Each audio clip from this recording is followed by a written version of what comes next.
Hello everyone, welcome back to my channel Homeopathy Remedy Marvels, and we are going to discuss something which is very common. About 40% of the population of the world is suffering with this. Unbelievable, but it is. And we will try to understand what is varicose veins, what are the risk factors, and we'll try to understand the classifications, what is the pathogenesis, signs and symptoms of varicose veins, what complications a patient may end up, what are the investigations of choice that we need to look for, what are the homeopathic remedies, and some additional advices that we need to give to the patient of varicose vein. So to begin with, I'm going to give you the definition of what exactly is varicose vein. How do we understand it? So these are basically dilated, tortuous,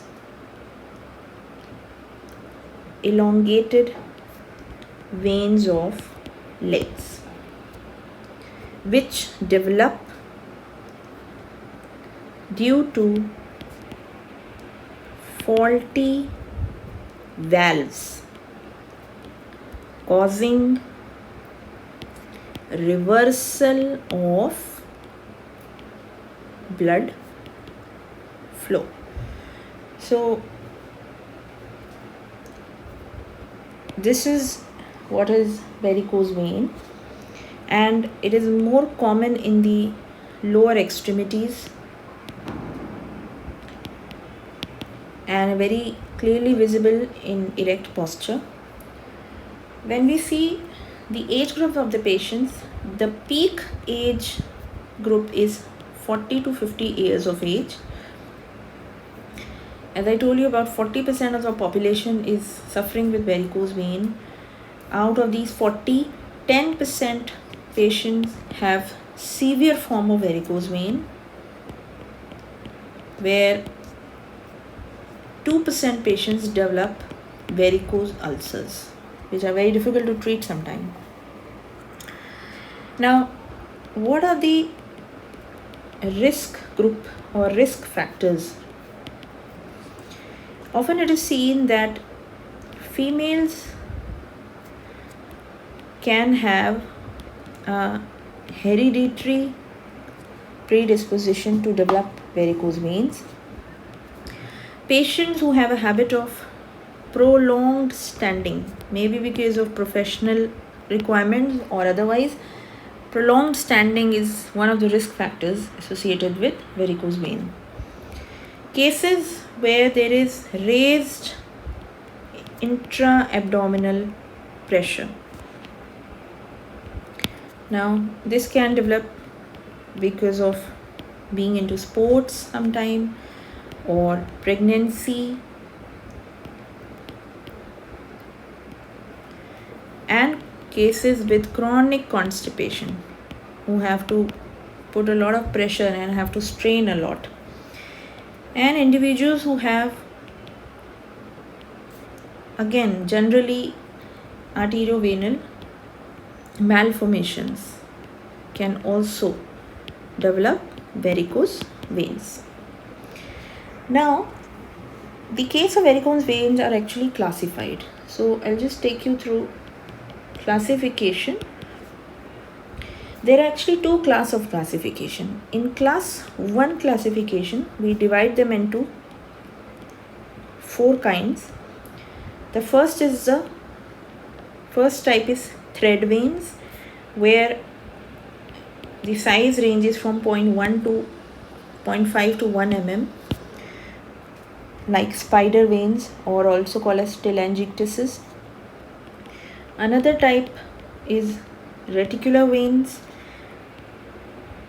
which are about 1 to 3 mm in size, and they are subdermal. When they become more than 3 mm, then we call them as varicose veins, which are subcutaneous. And sometimes the patient can have a combination of all these 3 above. So they can have a mix of thread veins, reticular veins, and varicose veins. Another, their classification is class 2 classification.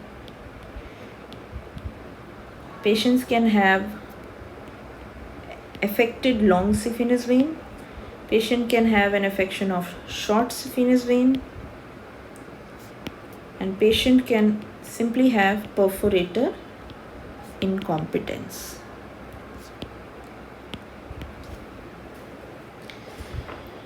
Now, to understand how does a vein turn into varicose, basically I'll just try to walk you through the steps. So the veins of our body have valves and they become incompetent, which causes stasis of the blood or pooling of the blood. And if the case is having an associated hypertension, this can end up in defective microcirculation. With this, what happens is that the red blood cells, they start to diffuse into the tissues, surrounding tissues, and this causes the lysis or breakage of RBCs. Now when the lysis of RBC happen, there is a pigment called as hemosiderin which is released, which gives the color, the classical color of the varicose vein. Along with that, it can cause local inflammation of the area of the skin, which is called dermatitis. Patient can have associated capillary endothelial damage, which is responsible for diffusion and exchange of the nutrients, and therefore it can end up in anoxia of that area. It can be severe, and in chronic cases this can cause as venous ulceration, which are called as varicose ulcers. So this is how the pathogenesis of varicose veins take place. Now, just to understand the symptoms or how the patient will present to us in our OPD, the patient first of all will tell you that I am having postural pain. So whenever they are walking or standing for long hours, they can have pain. Patient can have heaviness in the legs, and they can have severe pain or cramps, especially during night time. You can see edema or swelling of the feet, and locally the skin can be itchy, there can be discoloration and ulceration.